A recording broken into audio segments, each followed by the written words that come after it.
41 pernyataan sesat atau bidah yang dimuat oleh Martin Luther di dalam 95 tesisnya adalah sebagai berikut. Dimuat di dalam bula ini, ya. Oke. Kalau Anda hanya mempunyai link, saudaraku, saya tidak butuh link. Kalau link itu bisa dibuat oleh siapa saja. Saya butuhnya itu data. Anda tahu data, no? You know data? Kalau link itu besok-besok saya membuat karangan juga bisa. Ya, saya ini aktif di media, saudara. Anda tidak bisa membohongi saya. Yang ditulis di website, ditulis di entah itu pakai .com kek, pakai blogspot kek, pakai Wikipedia kek, semua orang bisa menulis itu. Ya. Semua orang bisa menulis itu. Yang saya minta itu data. Data itu artinya keluar dari otoritas resmi. Oke? Keluar dari otoritas resmi. Itu yang saya minta. Bukan dari yang Anda katakan itu. Ya. Oke. Ada 41 pernyataan sesat atau bidah di dalam 95 tesis Luther. Ada 41 poin yang dimuat dalam bula Exsurge Domine, yaitu apa yang sesat itu. Mari kita lihat. Pertama, adalah pendapat sesat tetapi umum bahwa sakramen-sakramen hukum baru memberikan rahmat pengampunan kepada mereka yang tidak membuat halangan. Jadi, artinya apa? Sakramen-sakramen, ya. Jadi yang memberikan pengampunan itu atau rahmat itu diperoleh dari Tuhan. Ya, dari Tuhan. Ya, bukan sakramennya yang memberi pengampunan. Ya. Bahkan yang memerlukan sakramen itu justru yang berbuat sesuatu salah atau dosa. Ya. Sakramen pengakuan dosa misalnya. Karena orang berbuat dosa, maka dia menjalankan sakramen pengakuan dosa. Bukan berarti orang yang suci sama sekali baru dia menerima pengampunan. Yang suci sama sekali baru menerima pengampunan. Bukan begitu. Kenapa? Karena Tuhan Yesus berkata, bukan orang sehat yang memerlukan tabib, tapi orang sakit.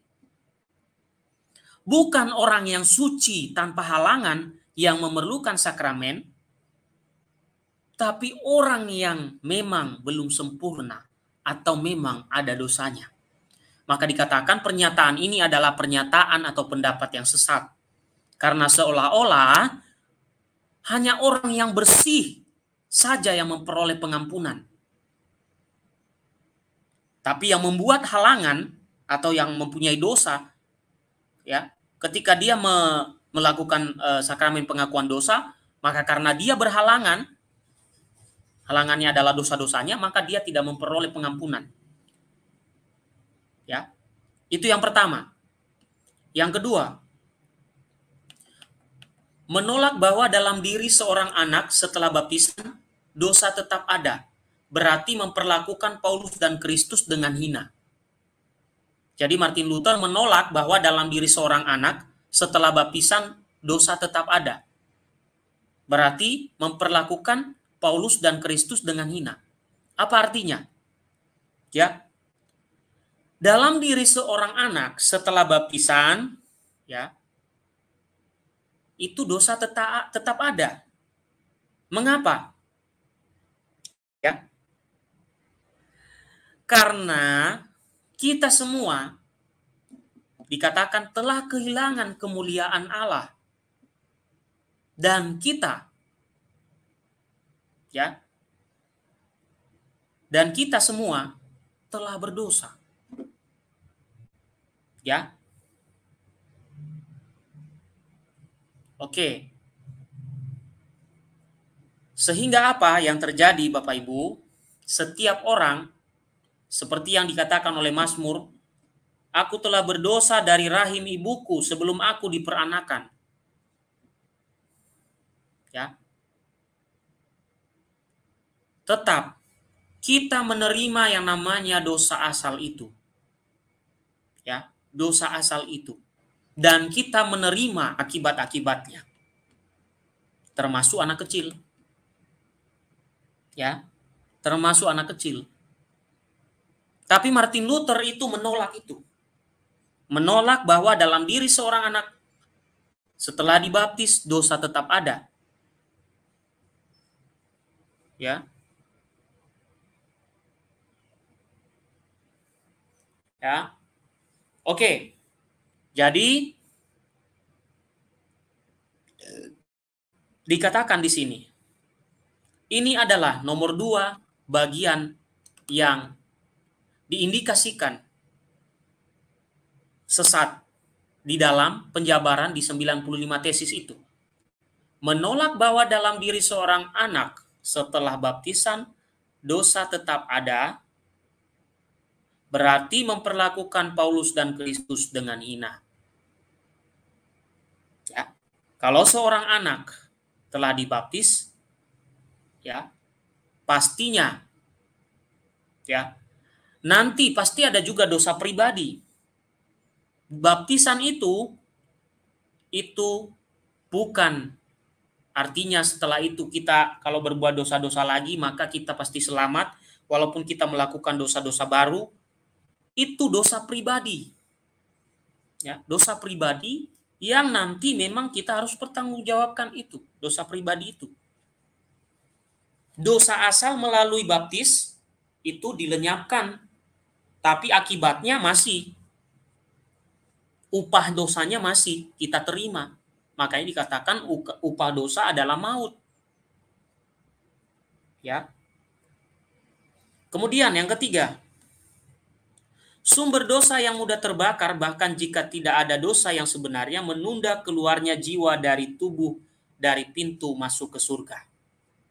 Ini juga pernyataan yang dinyatakan sesat dari pernyataan Luther. Sumber dosa yang mudah terbakar, bahkan jika tidak ada dosa yang sebenarnya, itu menunda keluar jiwa dari tubuh dari pintu masuk ke surga. Dari pintu masuk ke surga. Ya, atau pintu masuk surga. Ya.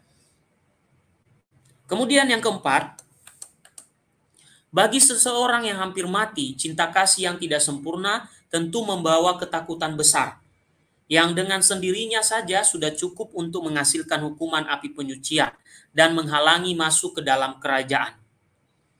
Pernyataan ini juga dinyatakan sesat atau bidah, ya, karena dikatakan bahwa ya, bagi seseorang yang hampir mati, cinta kasih yang tidak sempurna itu membawa ketakutan, ya, yang dengan sendirinya katanya itu membawa orang pada api penyucian. Padahal api penyucian itu adalah orang yang masuk ke dalam tempat yang disebut sebagai purgatorium atau api penyucian itu adalah orang-orang yang sudah memperoleh rahmat, hidup dalam rahmat persahabatan dengan Allah, bukan karena hidup dalam ketakutan. Nah, ini bertolak belakang, ya. Yang kelima,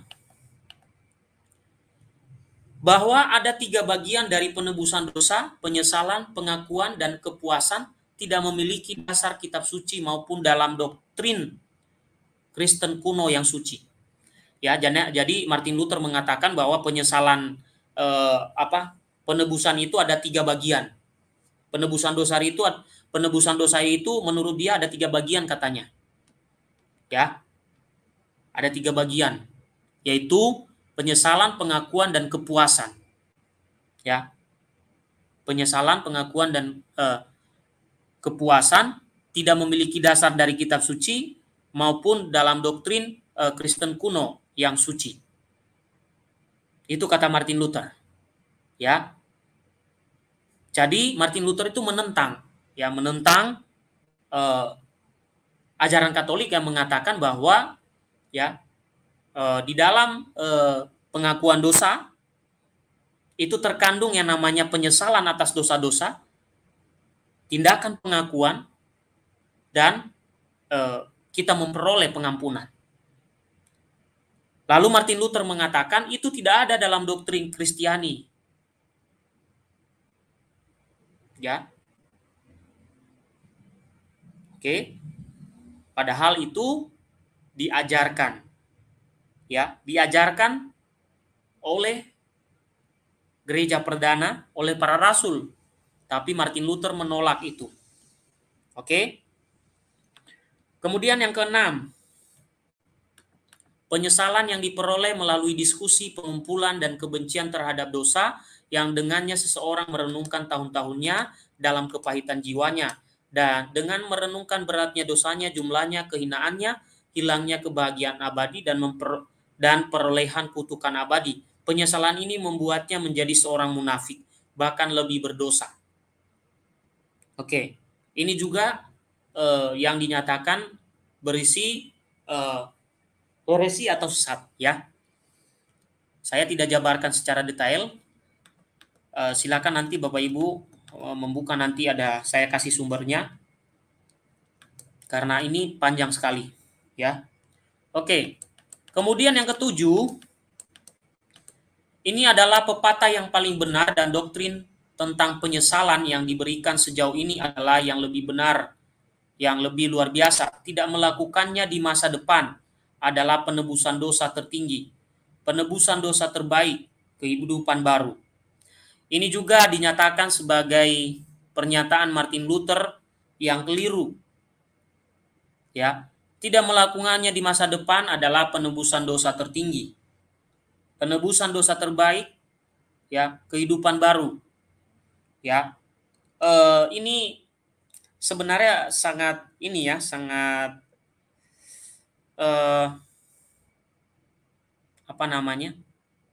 sangat berpengaruh dengan ajaran yang mengajarkan bahwa sekali ditebus kita sudah ditebus. Itu. Jadi kalau nanti berbuat dosa sekalipun di masa mendatang itu sudah ditebus. Ya, seperti yang tadi di bagian awal saya katakan, ada ajaran yang mengatakan bahwa manusia itu sudah rusak total. Manusia itu sudah rusak total, maka apapun yang dia buat itu bukan dirinya sendiri yang berbuat itu, tapi karena Tuhan. Itu. Jadi makanya ngaur itu. Oke, yang kedelapan yang dianggap sebagai berisi ajaran bidah. Jangan sekali-sekali Anda berani mengaku dosa ringan atau bahkan semua dosa berat, karena tidak mungkin Anda mengetahui semua dosa berat. Oleh karena itu, dalam gereja primitif hanya dosa-dosa berat yang nyata yang diakui. Ini juga sesat. Karena di dalam gereja, ya, meskipun ada pembedaan tentang dosa-dosa, tapi tidak pernah dikatakan dosa-dosa ringan itu tidak perlu diakui. Hanya dosa-dosa berat saja. Ya, ini juga mengandung heresi. Selama kita ingin mengakui semua dosa tanpa kecuali, kita tidak melakukan apapun selain berharap tidak meninggalkan belas kasih Tuhan untuk pengampunan. Selama kita ingin mengakui semua dosa tanpa terkecuali, kita tidak melakukan apapun selain berharap, ya, dan tidak meninggalkan belas kasih Tuhan untuk pengampunan. Jadi kalau kita sudah mengaku dosa, katanya tidak melakukan apa-apa, hanya berharap saja, ya. Nah itu juga mengandung ajaran bidah. Karena apa? Ketika kita memperoleh pengampunan, ya, atau kita mengakui dosa-dosa kita, tentu kita melakukan sesuatu, ya, melakukan sesuatu. Dalam gereja Katolik ada namanya diberikan penitensi, ya, kita berdoa atau kita menjalankan puasa atau apa, ya. Oke.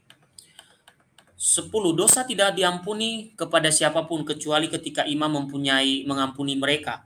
Dia percaya bahwa mereka diampuni. Sebaliknya dosa itu akan tetap ada kecuali dia percaya bahwa dosa itu telah diampuni.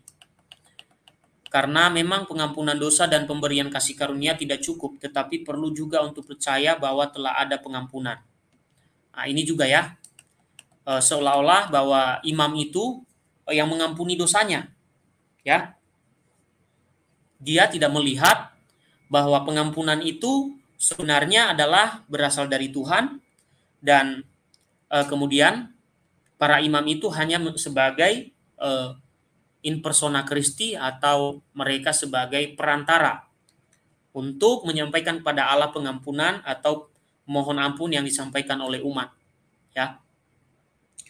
Kemudian saya lanjutkan yang ke-11. Pernyataan yang dikatakan sebagai heresi juga adalah ini: sama sekali tidak ada kepastian bahwa Anda akan diampuni karena penyesalan Anda, tetapi karena firman Kristus. Apapun yang akan Anda lepaskan dan lain-lain. Oleh karena itu, saya katakan, percayalah dengan percaya diri jika Anda telah memperoleh pengampunan dari imam, dan dengan teguh percaya bahwa diri Anda telah diampuni dan Anda akan benar-benar dibebaskan, apapun penyesalan yang mungkin ada. Ya, ini dikatakan bahwa sama sekali tidak ada kepastian bahwa Anda diampuni karena penyesalan Anda. Nah, ini juga dinyatakan sebagai berisi pemikiran-pemikiran bidah, ya, atau ajaran sesat yang seolah-olah, ya, mengatakan bahwa mungkin ketika kita mohon ampun pada Tuhan secara langsung pun kita tidak yakin bahwa Tuhan mengampuni kita. Ya, ketika Anda berdoa sendiri mohon ampun pada Tuhan pun Anda tidak akan yakin, tidak ada bukti bahwa Tuhan mengampuni Anda. Tapi itu bukan menjadi alasan. Bukan menjadi alasan. Dan bukan menjadi alasan mengatakan bahwa hanya melalui firman Kristus saja apapun yang Anda lepaskan itu. Dalam arti begini, percaya buta begitu kira-kira. Bahwa ya pengampunan dosa, ya, atau sakramen pengakuan dosa yang telah diwariskan oleh Yesus. Dalam Yakobus dikatakan, hendaklah kamu saling mengaku dosamu agar kamu sembuh. Itu seolah-olah tidak diperlukan oleh Martin Luther ini, dan ajaran itu dibuang. Padahal di dalam Yakobus itu dikatakan seperti itu. Kemudian, jika karena ketidakmungkinan dia yang mengaku tidak menyesal, atau imam tidak membebaskan dengan serius tetapi dengan cara yang lucu, jika bagaimanapun dia percaya bahwa dia telah dibebaskan, dia benar-benar dibebaskan. Ini adalah nomor ke-12, di mana proposisi yang salah, pernyataan yang salah dalam tesis Martin Luther yang ditanggapi di dalam Bulla Exsurge Domine, ada 41. Kemudian 13, dalam sakramen penebusan dosa, pengampunan dosa, ya. Pengampunan dosa paus atau uskup tidak lebih dari imam terendah. Memang di mana tidak ada imam, setiap orang Kristen, bahkan jika seorang wanita atau anak-anak, dapat melakukan hal yang sama. Nah, ini yang saya katakan tadi, mereka menolak imamat. Ini kata-katanya jelas di sini, bahwa ini adalah dipandang mengandung heresi, karena Martin Luther membuat ajaran baru dengan mengizinkan imam wanita, bahkan mengatakan merendahkan hierarki gereja di sini, ya. Dia merendahkan hierarki gereja, yaitu kepausan dan juga uskup. Oke. Ke-14, tidak seorang pun harus menjawab seorang imam bahwa ia menyesal. Imam juga tidak boleh bertanya. Nah, ini adalah juga mengandung kesesatan, karena di dalam pengakuan dosa itu ada tanya jawab antara imam, ada sharing, kemudian tanya jawab atau nasihat dari imam, ya. Ada, tapi Martin Luther mengatakan di sini tidak seorang pun harus menjawab seorang imam bahwa ia menyesal, ya. Kemudian 15, besarlah kesalahan orang-orang yang mendekati sakramen Ekaristi dengan mengandalkan hal ini, bahwa mereka telah mengaku bahwa mereka tidak sadar akan dosa berat, bahwa mereka telah berdoa terlebih dahulu dan membuat persiapan. Semua ini makan dan minum penghakiman untuk diri mereka sendiri. Tetapi jika mereka percaya bahwa mereka akan mencapai rahmat, maka iman ini saja membuat mereka murni dan layak. Oke.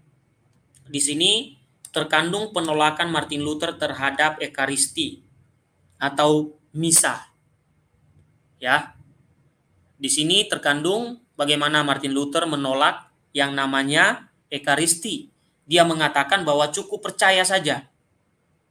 Cukup percaya, tidak perlu yang namanya kita mengikuti Ekaristi dengan persiapan-persiapan dan doa. Yang perlu itu percaya saja. Oke, ini juga dinyatakan sesat, ya. Poin ke-16, tampaknya telah diputuskan bahwa gereja dalam dewan bersama menetapkan bahwa kaum awam harus berkomunikasi di bawah kedua spesies. Kaum Bohemia yang berkomunikasi di bawah kedua spesies bukanlah bidat tetapi skismatis. Ya. Ya, ini juga pernyataan yang disampaikan kepada Luther, bahwa yang dia sampaikan itu adalah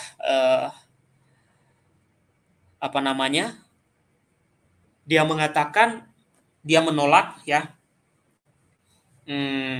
apa yang sudah diajarkan gereja terkait dengan kasus-kasus ekskomunikasi, ya. Jadi dia menyampaikan kata-katanya. Oke. Harta karun gereja yang darinya Paus memberi indulgensi bukanlah jasa Kristus dan orang-orang kudus. Ini juga. Jadi dia menuduh Paus sebagai yang memiliki harta karun gereja, dan dia mengatakan itu bukan jasa Kristus dan orang-orang kudus. Ini juga ditemukan sebagai terindikasi berisi bid'ah atau ajaran sesat. Ya. Kemudian karena Paus itu tidak pernah punya harta karun, ya, tidak punya harta karun dalam konteks yang dimaksud oleh Luther dalam tesisnya, ya. Kemudian selanjutnya adalah yang ke-18, yang mengandung kesesatan adalah di mana Luther mengatakan indulgensi adalah penipuan saleh dari umat beriman dan pengampunan perbuatan baik, dan mereka termasuk dari jumlah hal-hal yang dibolehkan dan bukan dari jumlah hal-hal yang menguntungkan. Ini juga mengandung kesesatan, karena indulgensi itu bukanlah sesuatu yang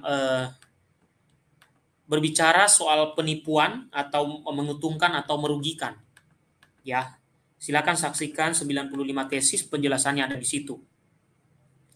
Kemudian 19, indulgensi tidak ada gunanya bagi mereka yang benar-benar mendapatkannya untuk pengampunan hukuman karena dosa yang sebenarnya dalam pandangan keadilan Allah atau ilahi. Jadi Martin Luther itu dalam konteks ini dia menolak indulgensi. Ya, indulgensi, ya. Dan penjelasan tentang indulgensi ada di dalam seri-seri penjelasan tentang 95 tesis Martin Luther. Silakan disaksikan di situ. Karena indulgensi ini ya bukan ajaran yang dibuat ya seperti yang mereka lakukan tadi, tapi ajaran yang sudah ada sejak zaman para rasul. Oke. 20, mereka tergoda yang percaya bahwa indulgensi bermanfaat dan bermanfaat untuk buah roh. Ini juga menyerang indulgensi, menyerang ajaran. Ini dinyatakan sebagai bidah. Kemudian Martin Luther juga menyerang indulgensi dengan mengatakan indulgensi itu hanya diperlukan untuk kejahatan publik dan hanya diberikan kepada orang yang keras dan tidak sabar. Padahal indulgensi itu untuk semua orang. Tapi Martin Luther mengajarkannya dengan cara ini. Maka itu adalah dinyatakan sebagai bidah. Kemudian Martin Luther juga mengatakan bagi 6 jenis manusia, indulgensi tidak perlu dan tidak berguna, yaitu untuk orang mati dan mereka yang akan mati, orang yang lemah, mereka yang terhalang secara sah, dan mereka yang tidak melakukan kejahatan, dan mereka yang telah melakukan kejahatan tetapi bukan kejahatan publik, dan mereka yang mengabdikan diri untuk hal-hal yang lebih baik. Nah, jadi Martin Luther ini membuat ajaran baru dengan mengutak-atik tentang indulgensi ini, sehingga padahal indulgensi itu diperlukan untuk mendoakan ya, terutama indulgensi itu diperlukan untuk mendoakan orang-orang yang sudah meninggal yang berada di dalam purgatorium. Oke, maka tidak ada kaitannya dengan hal-hal yang dia bicarakan selanjutnya. yang benar adalah bahwa indulgensi itu diperlukan untuk mendoakan arwah umat beriman yang ada di purgatorium. Oke. Kemudian yang ke-23, ekskomunikasi hanyalah hukuman eksternal dan tidak menghalangi manusia dari doa-doa rohani umum gereja. Jadi Martin Luther karena dia sudah di ekskomunikasi, dia membuat pernyataan dikatakan bahwa ekskomunikasi hanyalah hukuman eksternal dan tidak menghalangi manusia dari doa-doa rohani umum gerejawi. Maka tidak heran pada awal-awalnya Martin Luther itu masih memakai juga cara-cara beribadah Katolik. Ya. Oke. Saya lanjutkan. Ke-24, orang Kristen harus diajar untuk menghargai ekskomunikasi. Ya. Oke. Yang ke-25, Paus Roma penerus Petrus bukanlah wakil Kristus atas semua gereja di seluruh dunia yang ditetapkan oleh Kristus sendiri dalam Petrus yang diberkati. Jadi di sini Martin Luther menolak tentang kepemimpinan Paus penerus Petrus. Ya. Oke. Kemudian 26, firman Kristus kepada Petrus, apapun yang akan kau lepas di bumi dan lain-lain akan terlepas di surga, dan apa yang kau ikat di bumi akan terikat di surga. Diperluas hanya untuk hal-hal yang diikat oleh Petrus sendiri. Ya. Jadi dengan demikian dia hanya mengakui sejauh itu ada dalam dilakukan oleh Petrus, ya, atau sejauh itu dilakukan oleh Petrus, ya. Tapi mengabaikan bahwa itu adalah ajaran yang terus-menerus dilanjutkan dan tanpa terputus. Oke. 27, sudah pasti bahwa gereja atau paus tidak berwenang untuk memutuskan pasal-pasal iman, apalagi tentang hukum moral atau perbuatan baik. Ini pernyataan Luther juga yang dipandang sesat, karena paus dalam iman Kristen perdana, ya, dalam kekristenan awal itu dipandang sebagai penerus dari Rasul Petrus, ya. Bahkan tahun 154 Polikarpus itu meminta izin kepada paus dan datang ke Roma terkait perayaan Paskah. Itu tahun 154 loh, bukan abad ke-16. Jadi itu artinya pengajaran tentang kewenangan yang dimiliki oleh Rasul Petrus yang dilanjutkan oleh para paus itu benar-benar ada. Maka pernyataan ini dinyatakan sesat. 28, jika paus dengan sebagian besar gereja berpikir begitu dan begitu, dia tidak akan salah, tetapi bukanlah dosa atau bidah untuk berpikir sebaliknya, terutama dalam hal yang tidak perlu untuk keselamatan, sampai satu alternatif dikutuk dan yang lain disetujui oleh Dewan Umum. Oke, saya lanjutkan, itu juga bagian dari yang dinyatakan sebagai heresi. Sebuah cara telah dibuat bagi kita untuk melemahkan otoritas dewan dan untuk secara bebas menentang tindakan mereka dan menilai keputusan mereka, dan dengan berani mengakui apapun yang tampaknya benar. Apakah ini disetujui atau tidak disetujui oleh dewan manapun. Nah, ini adalah suatu yang dikutuk juga oleh dokumen Bulla, ya, Ex Surge Domine tadi menyatakan bahwa pernyataan-pernyataan ini yang disampaikan ini adalah pernyataan-pernyataan yang keliru dan bidah. Kemudian 30, ada 41 ya. Beberapa artikel Johannes Hus yang dikutuk dalam Konsili Konstans, sebagian besar Kristen sepenuhnya benar dan evangelis, ini gereja universal tidak bisa mengutuk. Nah, jadi Martin Luther itu mendukung pengajaran sesat yang lain dan mengatakan harusnya gereja itu tidak mengutuk ajaran-ajaran sesat itu, ya. Jadi dia memberikan omongan, ya, oke, supaya gereja tidak mengutuk ajaran sesat, padahal gereja harus mengutuk ajaran sesat itu. Kemudian 31, dalam setiap pekerjaan baik orang benar berdosa. Dalam setiap pekerjaan baik orang benar berdosa, artinya tadi yang saya jelaskan di awal, paham Martin Luther itu mengatakan semua orang sudah rusak total. Semua orang sudah rusak total, kata Martin Luther, dan itu bukan ajaran para rasul dan ajaran Yesus. Karena ajaran para rasul mengatakan meskipun manusia sudah rusak, tetapi masih ada percikan-percikan kebaikan di dalam dirinya. Karena ia adalah citra Allah dan ia adalah bait Allah. Jadi manusia tidak rusak total. Maka 31 ini dinyatakan sesat karena apa? Dalam berbuat baik saja ternyata dipandang orang itu berdosa karena sudah rusak total masalahnya. Kemudian 32, pekerjaan baik yang dilakukan dengan sangat baik adalah dosa ringan. Perhatikan itu. Karena ajaran tadi rusak total tadi. Ya. Karena rusak total tadi itu yang membuat pemahaman ini ada.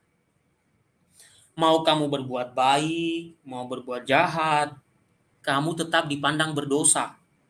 Kamu tetap dipandang yang kamu lakukan itu tidak benar. Karena apa? Karena kamu sudah rusak total masalahnya. Itu kira-kira. Karena sudah rusak total. Kemudian yang ke-33, bahwa bidat dibakar adalah bertentangan dengan kehendak roh. Ya, bidat dibakar menurut dia adalah bertentangan dengan kehendak roh katanya. Karena ada waktu-waktu tertentu para bidat-bidat itu dihukum. Ya. Di dalam kitab suci juga, Perjanjian Lama misalnya, kan nabi-nabi palsu itu dihukum. Pengajar-pengajar palsu, penyihir-penyihir, mereka juga dihukum kok. Bahkan ya, orang-orang yang mengajarkan ajaran-ajaran yang keliru, mereka juga dihukum. Ya. Jadi kalau bidat tidak dibakar atau tidak dihukum, itu artinya membiarkan ajaran sesat itu berkembang. Ya. Maka para bidat itu sesuai dengan aturan negara, ya. Sesuai dengan aturan negara waktu itu, di mana waktu itu memang agama dan negara itu bisa dikatakan satu. Ya, kalau menghukum bidah itu ya karena undang-undang negaranya begitu. Karena bidah itu dianggap sebagai bentuk kejahatan pada waktu itu. Maka undang-undang negara yang disebut dengan inkuisisi itu mengharuskan bidat itu harus dihukum setelah ditegur berkali-kali tentang ajarannya. Oke. Saya lanjutkan. 34, berperang melawan Turki berarti melawan Tuhan yang menghukum kesalahan kita melalui mereka. Coba Bapak Ibu bayangkan kata-kata ini. Berperang melawan Turki berarti melawan Tuhan yang menghukum kesalahan kita melalui mereka. Bayangkan kalau dulu ya, ketika pasukan dari Turki memasuki kantong-kantong kekristenan dan menguasainya, ya. Apa yang terjadi kalau tidak ada reaksi sama sekali untuk melawan mereka? Malah Martin Luther ini lucu, menuduh gereja Katolik yang melawan Turki yang menguasai wilayah kekristenan itu melawan Tuhan katanya. Berarti Martin Luther itu mendukung orang Turki. Turki yang notabene bukan Kristen. Ya. Makanya dia berkata berperang melawan Turki berarti melawan Tuhan. Jadi seolah-olah Turki itu adalah utusan Tuhan untuk menghukum gereja karena kelakuan atau kesalahan gereja. Aneh di sini Martin Luther itu. Dia malah mendukung penguasaan orang-orang Turki terhadap wilayah-wilayah kekristenan. Makanya nanti Bapak Ibu dalam sejarahnya ketika perang salib itu dan beberapa perang lain, kaisar-kaisar Protestan ya, mereka itu tidak mendukung Katolik dalam melawan penjajah, mereka diam saja. Itu akibatnya nanti dalam sejarah selanjutnya. Ya. Akibat dari ajaran Luther ini pada tahun-tahun selanjutnya, Bapak Ibu, ketika orang-orang Katolik ya misalnya ya di Lepanto misalnya, ada perang di Lepanto. Kemudian ada perang salib yang lain lagi ya di beberapa laut ya. Saya tidak hafal itu, tapi intinya begini. Ketika orang-orang Turki yang notabene bukan Kristiani. Mereka berusaha menguasai wilayah-wilayah Kristiani, dan yang kita ketahui pada akhirnya yang jatuh itu Konstantinopel. Tapi juga mereka sebenarnya pernah melakukan invasi ke barat, ya, atau ekspansi maksud saya, ekspansi ke barat, ya, ekspansi ke barat mereka lakukan, oke. Ketika mereka lakukan ke barat ekspansi itu, akibat dari ucapan Luther ini, ya, orang-orang Protestan, kaisar-kaisar yang penganut Protestan, mereka tidak peduli. Mereka tidak peduli dengan upaya Turki menguasai wilayah kekristenan. Bahkan mereka tidak mengutus armada mereka untuk berperang. Bahkan ada suatu cerita yang mengatakan malah mereka mendukung Turki untuk menghabiskan Katolik. Perhatikan itu Bapak Ibu. Betapa kejinya pernyataan itu. Bahwa berperang melawan Turki, yang Turki adalah notabene ingin menguasai wilayah kekristenan, ya. Wilayah kekristenan ingin dikuasai, malah Martin Luther mengizinkannya karena dia menganggap Turki itu seolah-olah seperti Tuhan. Ya. Yang ke-35, tidak ada yang yakin bahwa dia tidak selalu berdosa berat karena sifat buruk kesombongan yang paling tersembunyi. Martin Luther mengatakan tidak ada yang yakin bahwa dia tidak selalu berdosa berat karena sifat buruk kesombongan yang paling tersembunyi.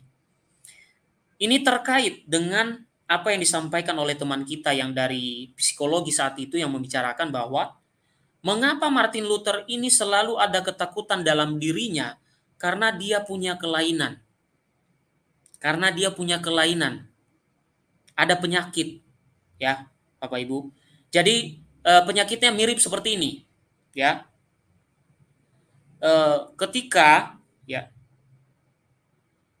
Martin Luther bersalah, ya, bersalah entah itu kecil besar, itu kekhawatiran yang tinggi sekali dalam dirinya itu sangat tinggi, rasa bersalah. Ya, kalau saya kasih contoh begini, ada orang yang mempunyai penyakit itu rasa bersalahnya tinggi banget kalau dia melakukan kesalahan tertentu, bahkan kalau kita tidak memberikan pengarahan kepada orang itu bisa bunuh diri karena penyakit itu. Martin Luther punya penyakit itu juga. Ada rasa bersalah dalam diri, terus menerus. Ya. Terus menerus. Oke? Maka dia mengatakan tidak ada satupun yang merasa bahwa dia tidak berbuat dosa. Ya. Ada obsesi ya, Lycee Studio ya. Oke. Baiklah. Baik, itu ya, dia ada suatu penyakit. Kemudian saya lanjutkan ke 36. Ini adalah 41 di mana dalam Bulla Ex Surge Domine disampaikan bahwa di sana ada 41 yang mengandung kesesatan dalam tesis Luther itu. Yang 36 itu kehendak bebas setelah dosa hanyalah masalah gelar, dan selama seseorang melakukan apa yang ada di dalam dirinya, dia berdosa berat. Jadi begini Bapak Ibu, Martin Luther tadi mengajarkan manusia itu sudah rusak total. Martin Luther mengajarkan tadi bersama Melanchthon dan dua kawan mereka itu, mengajarkan bahwa manusia itu sudah rusak total. Maka apapun yang dilakukan oleh orang itu, mau baik mau benar, itu semua adalah tetap bahwa dalam dirinya, ya, tetap dia seorang yang berdosa berat, ya, karena dia sudah rusak, memang sudah rusak kok, ya, karena dia sudah rusak. Maka dari itu ya dia total berdosa, ya. Ya ajaran itu tadi yang katanya manusia itu sudah rusak total. Maka apapun yang dilakukan, ya jangan salahkan siapa-siapa, karena dia memang sudah rusak total. Ya. Maka dikatakan di sini kehendak bebas setelah dosa, ya. hanyalah masalah gelar. Dan selama seseorang melakukan apa yang ada di dalam dirinya, dia berdosa berat. Jadi mau kita berbuat baik, berbuat derma, sedekah, rajin berdoa, rajin ke gereja, tetap nggak ngaruh. Tetap aja sudah rusak total kok. Tetap nggak ngaruh itu. Bahkan mungkin nggak perlu. Ya, karena perbuatan apapun yang kita lakukan, tetap aja kita sudah rusak total. Padahal ajaran para rasul menyampaikan, ya, menyampaikan pada kita bahwa meskipun manusia itu sudah jatuh dalam dosa, itu tidak rusak total, karena dia citra Allah dan dia bait Allah. Ya, dia bait Allah. Oke. Kemudian, yang ke-37, dia mengatakan bahwa api penyucian tidak dapat dibuktikan dari kitab suci yang ada dalam kanon. Untuk jawaban ini, jawaban 37 ini, silakan dibuka di channel ini. Penjelasan dasar kitab suci dari api penyucian atau purgatorium. Ya. Ya. Ada penjelasan dari kitab suci terkait ketika Yesus berkata, ya, dosa yang tidak terampuni adalah menghujat Roh Kudus. Ya. Itu tidak bisa diampuni di dunia yang akan datang maupun di dunia sekarang. Dunia yang akan datang yang ada pengampunan itulah yang kemudian dipandang oleh Katolik sebagai purgatorium itu. Karena yang masuk ke dalam purgatorium adalah orang yang hidup dalam rahmat Allah dan mereka sudah pasti selamat. Jadi ada bukti kitab sucinya, silakan dicari video saya nanti penjelasannya. Saya lanjutkan dulu. 38, ya, 38. Jiwa-jiwa di api penyucian tidak yakin akan keselamatan mereka. Setidaknya tidak semua. Juga tidak dibuktikan dengan argumen apapun atau oleh kitab suci bahwa mereka berada di luar keadaan pantas atau meningkat dalam amal. Ini juga sama, sudah dijawab di pembahasan saya tentang purgatorium. Ya, tentang purgatorium. Apa yang disampaikan, ya. Oke, saya tanggapi dulu centang hijau. Sebelum Anda membahas topik saya hari ini, centang hijau, sampai sekarang itu saya masih menunggu Anda memberikan saya penjabaran Allah Tritunggal di dalam Alkitab. Saya tidak berikan pada Anda link. Saya minta pada Anda dulu. Dari sejak awal saya minta Anda jelaskan pada saya di mana tulisan Allah Tritunggal yang dijelaskan secara detail di dalam Alkitab. Sampai sekarang Anda belum menjawab itu. Itu yang saya tunggu, bukan omongan yang lain. Saya masih nunggu itu. Dan Anda juga mengatakan waktu itu Anda tidak mengerti apa itu sola scriptura. Oke? Anda seharusnya malu. Waktu itu ngomong di video umum. Di muka umum Anda ngomong, saya tidak mengerti sola scriptura. Pertanyaannya, centang hijau, kamu dari aliran mana? Harus Anda jawab itu dulu. Oke, jadi yang keluar-keluar di sini seperti centang hijau itu sudah banyak saya berikan dia pertanyaan, bahkan baru satu itu sampai sekarang belum dijawab. Dikatakan 39, jiwa-jiwa di api penyucian dosa tanpa jeda selama mereka mencari istirahat dan membenci hukuman. Oke, jadi ini adalah pengajaran yang sesat terkait dengan api penyucian.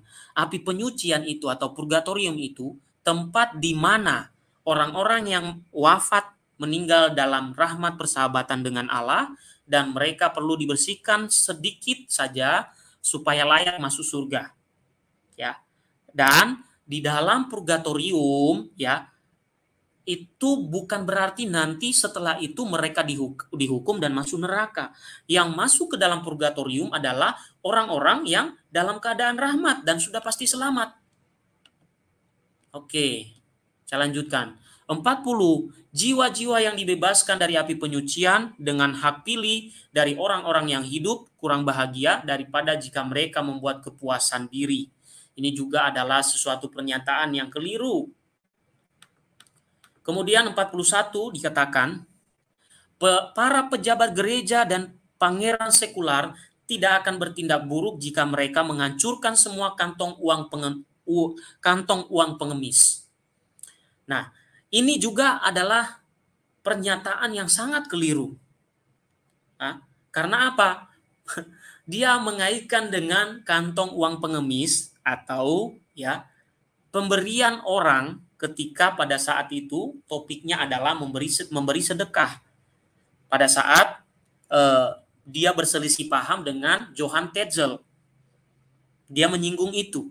Padahal itu bukan ajaran yang diberikan oleh gereja kepada para pastor, tapi para pastornya, oknum-oknumnya yang berbuat hal-hal yang menyimpang.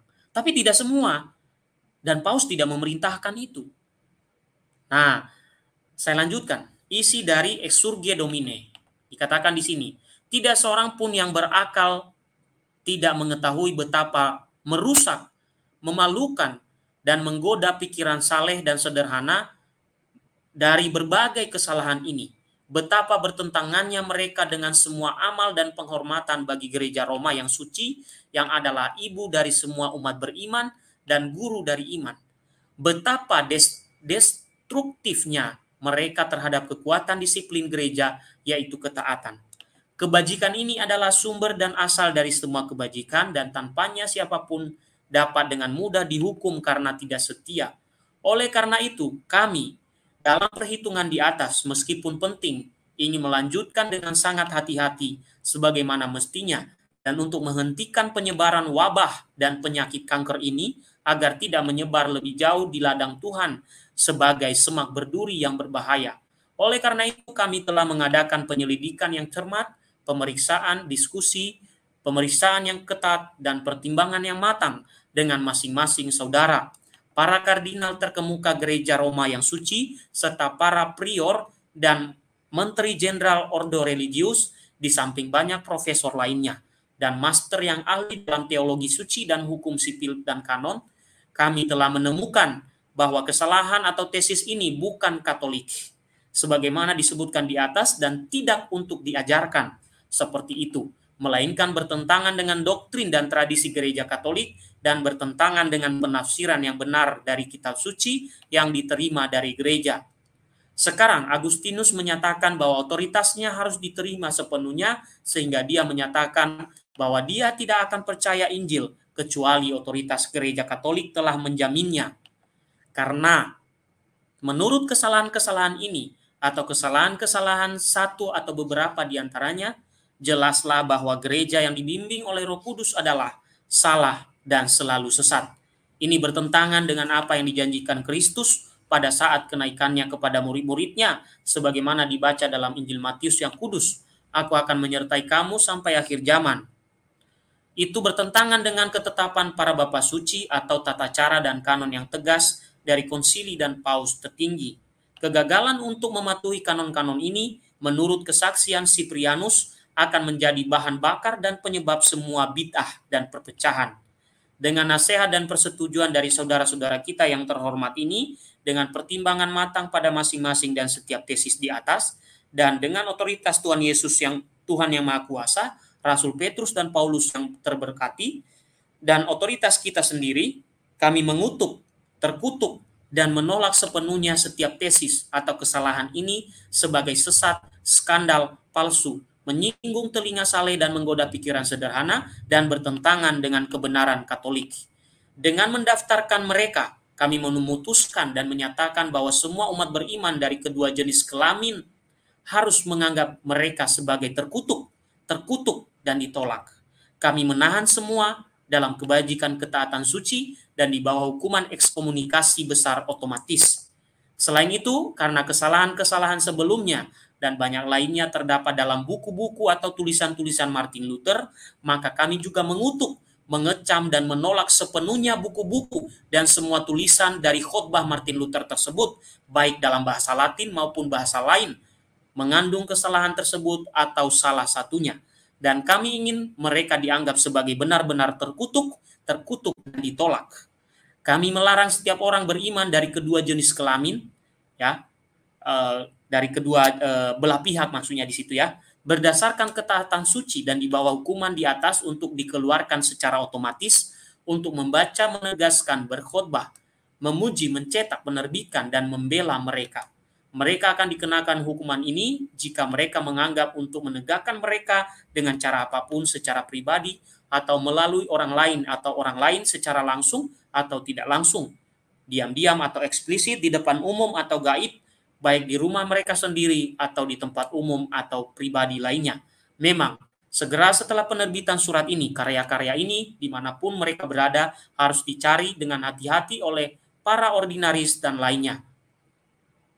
Dan di bawah masing-masing, dan setiap hukuman di atas harus dibakar di depan umum dan dengan sungguh-sungguh di kehadiran para uskup dan masyarakat.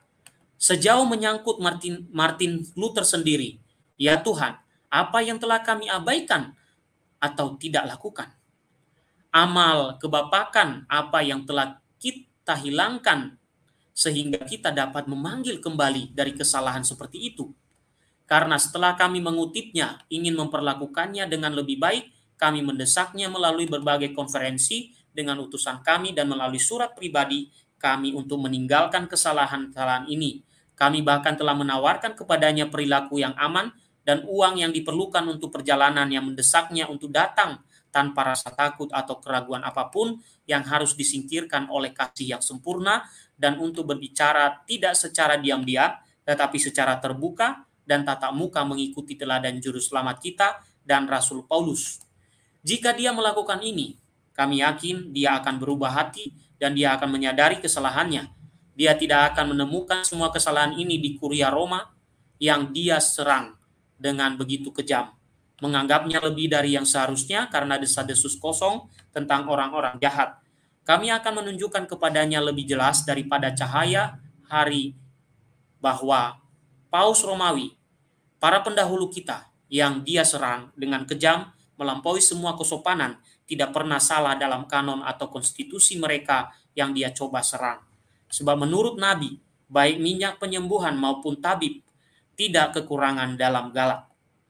Tapi dia selalu menolak untuk mendengarkan dan meremehkan kutipan sebelumnya dan setiap tawaran di atas meremehkan untuk datang.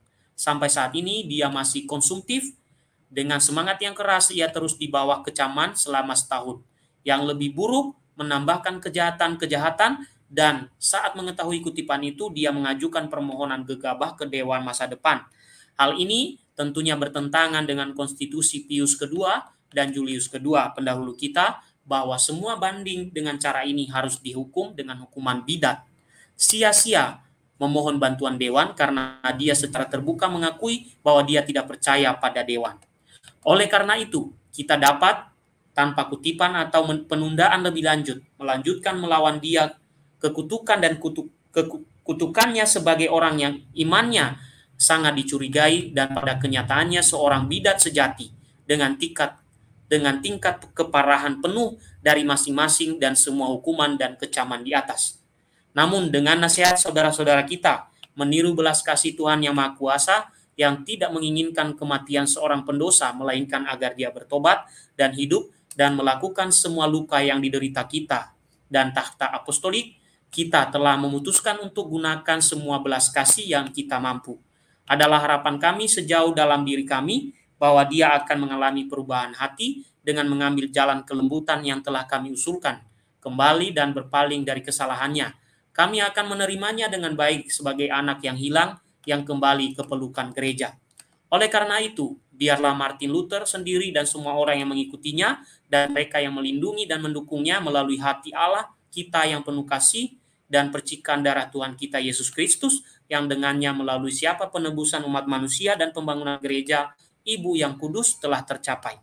Ketahuilah bahwa dari hati kami menasihati dan memohon agar dia berhenti mengganggu kedamaian, persatuan dan kebenaran gereja yang olehnya juru selamat berdoa dengan sungguh-sungguh kepada Bapa. Biarkan dia menjauhkan diri dari kesalahannya yang merusak agar dia bisa kembali kepada kita Jika mereka benar-benar akan mematuhi dan menyatakan kepada kami dengan dokumen hukum bahwa mereka telah dipatuhi, mereka akan menemukan dalam diri kita kasih sayang cinta seorang ayah, pembukaan font efek kasih ayah, dan juga pembukaan font belas kasih dan gerasi. Kami memerintahkan bagaimanapun kepada Martin Luther bahwa untuk sementara dia berhenti dari semua khotbah atau jabatan pengkhotbahnya. Dan meskipun cinta akan kebenaran dan kebajikan tidak menjauhkannya dari dosa dan harapan, pengampunan tidak membawanya ke penebusan dosa. Mungkin teror dari rasa sakit hukuman dapat menggerakkan dia.